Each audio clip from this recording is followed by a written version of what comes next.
some problems. I was jailed. So all this time you find it was my wife who was really taking care of the kids, really. So I have to thank, I have no words to thank her for this, the responsibility she carried at that time, and she persevered all the difficulties we had, and she never complained with all the problems we had. All the ups and downs went together and always was with me. So really, she deserves credit for her passions, for her commitment, for her support to me. She never said that you have to leave this politics. This is something which is not good for us. You are destroying our family. Never complained that wherever you go, we shall be together. So she has been the force behind me.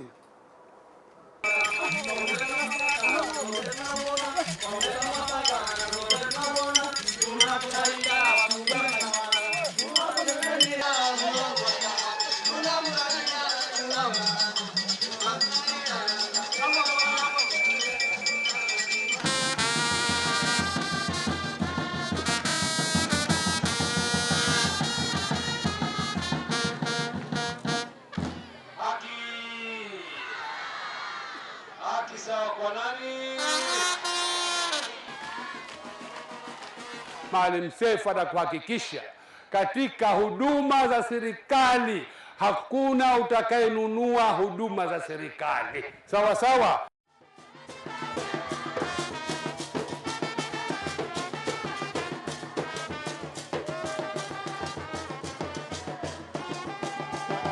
First met him when he was imprisoned. I used to always sneak out from school and go to the courts actually to listen or to hear the court proceedings of his case.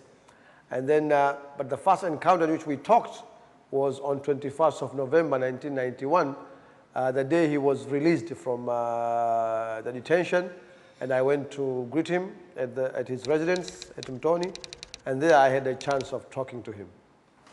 And there was a lot of international pressure, really, from Amnesty International, from development partners, from human rights organizations in the United States, because I was considered as a prisoner of conscience. When I was in jail, I had access to my colleagues. We were communicating, of course. There were certain prison wardens who were helping us to send messages to one another.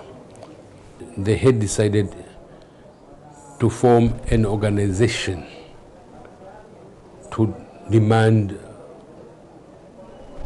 multi-party democracy in Zanzibar. It was an underground organization. It was not a legal one, but it had a lot of support.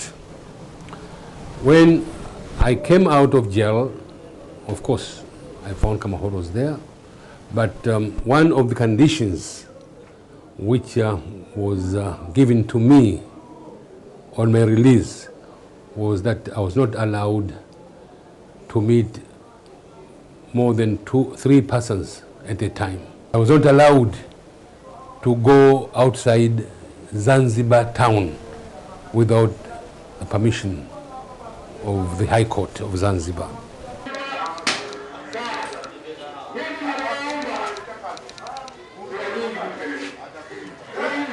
Lakini katika mwaka 77 wakati wa kuunganisha chama cha CCM na chama cha tano na Afro-Shirazi kutengeneza CCM, nilihisi matumaini, lakini kwa kiasi fulani baada ya muda mfupi mwaka 84 matumaini yangu ya kuwa hichi chama cha CCM kinaweza kutukomboa hayakuwepo katika kichwa changu, kitu ambacho kilinifanya wakati huo nakaribia umri wa miaka 18 na nikaamua kutokujiunga katika chama cha CCM.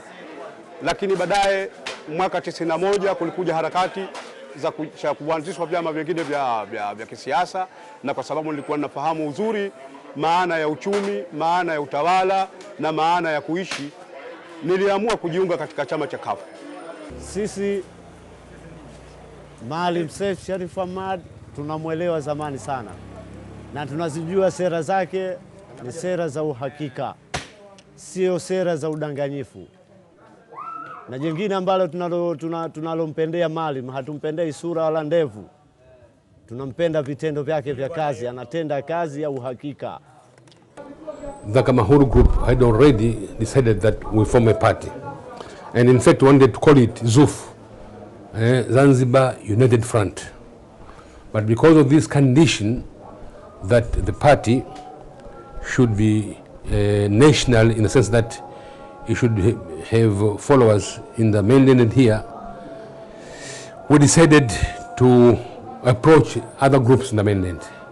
After our discussions, Mapalala showed the interest to join hands with us so as to form one party. So we combined to have the Civic United Front, CUF. That is how it was formed.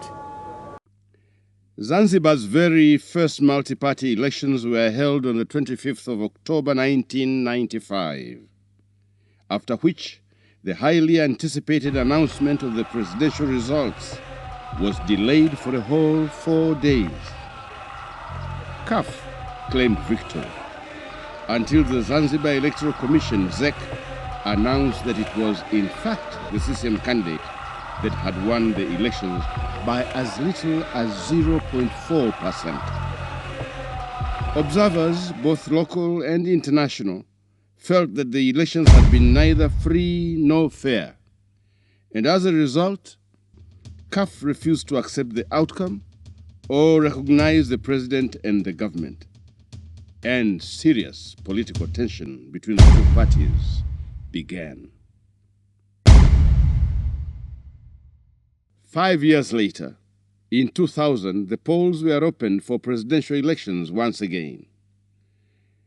They were chaotic and disorganized, as they would continue to be in 2005. Many polling stations opened as late as midday, owing to an absence of ballot papers. The counting caused huge controversy, as Zanzibar Electoral Commission instructed all polling stations to interrupt the process and nullified the results in 16 constituencies in the urban west region of Unguja. These constituencies comprise 42% of voters who were instructed to vote again a week later. Despite the election being riddled with claims of vote rigging, street protests, police violence, killings and arrests, Amani Abeid Karume of CCM, son of the first president of Zanzibar, won the presidency with 63% of the vote compared to CUF candidate Seif Sharif Hamad's 37%. Many CUF supporters fled the country as refugees and sought safety abroad, not least in Mombasa. Another 5 years on, the 2005 multi-party elections were fraught with even more serious irregularities, from voter registration to vote collection. The results sent shockwaves through Zanzibar. The vote results came out completely different from the figures tallied by the opposition poll agents. Security forces engaged in a campaign of intimidation, subjecting CUF supporters to undue brutality. They used tear gas and water cannons to disperse unhappy CUF supporters and put them under siege around the confines of the CUF headquarters. The siege left the supporters, who are fasting the last days of the holy month of Ramadan, with little food and drink options to break their fast with.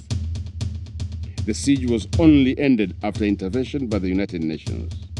Results announced by the Zanzibar Electoral Commission, now widely believed to be partisan, confirmed that CCM candidate Amani Abeid Karume was re-elected with 53% of the votes. Opposition candidate Seif Sharif Hamad from CUF received 46%.